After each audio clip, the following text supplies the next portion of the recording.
The season for giving back. So now it's the time of year, of course, that it's pretty crucial for charity and nonprofit organizations to potentially get some more donations.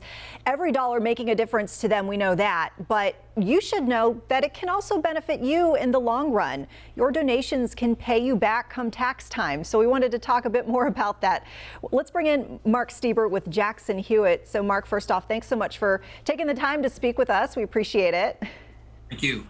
So first question, and pretty timely considering that a lot of us just participated in Giving Tuesday just this week. And here at the station, we highlighted several local charity groups that folks might want to know about. But we also know that not all organizations qualify for those charitable deductions. So what sort of organizations do people need to be thinking about if they're also looking about the tax ramifications?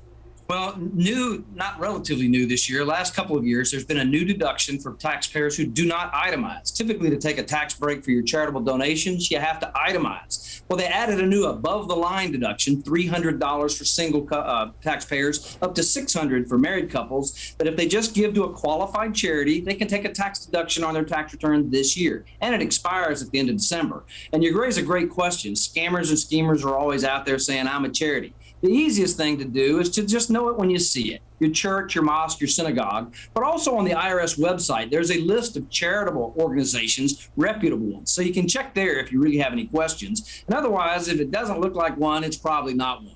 But keep that documentation and take that deduction on your tax return. $600 for a married couple and about a 25% tax break. That's worth about $150. And that's real money. Not that you give for that purpose, but it certainly helps at tax time. Yeah, certainly so. And now you mentioned keep the proof. So what sort of proof should you be getting or should you be asking for when you do make a contribution? Well, anything that's contemporaneous, the IRS doesn't really give specifics on what is documentation. Canceled check works. But in this day and age with the millennials, texting, that documentation works as well if you've given via your cell phone or your smartphone. So something to prove that you actually gave. It does need to be in cash, for this type of a deduction. Whereas if you give fair market value of property or stocks or assets and you do itemize, you may be looking at a much bigger deduction on the fair market value.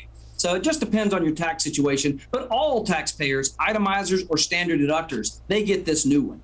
So I guess my next question then is when it becomes tax time and it's time to start filing things, what sort of things do you think people usually get stuck on when they're trying to figure out how to file based on either maybe what they gave or how much they gave, that sort of thing? Well, you had pre-pandemic crazy tax laws, and then the pandemic has certainly added to that with life changes, pandemic reactions, and new tax laws. I would tell you the simple answer is the shoebox or the big manila envelope works great because taxpayers are going to be getting more information from their employers, their banks than ever before. It's hard to believe, but yes, this year was also a stimulus payment year. Most taxpayers, or 165 million, got a stimulus payment or two if they're married or more if they had children. You'll get a statement. You need to save that. You'll need it to reconcile, especially if you do more money. If you're one of the 35 million that got the advanced child tax credit, you'll be getting a statement for that too. If you got health care through the marketplace, you got a statement there too, plus your W-2s and your 1099s and your charitable donation, your home mortgage interest, and all the rest. So don't get overly complicated, but the shoebox or the big manila envelope works, especially starting in early January, about 3 weeks. That stuff will start rolling in. Yeah, 'tis the season. Oh my goodness.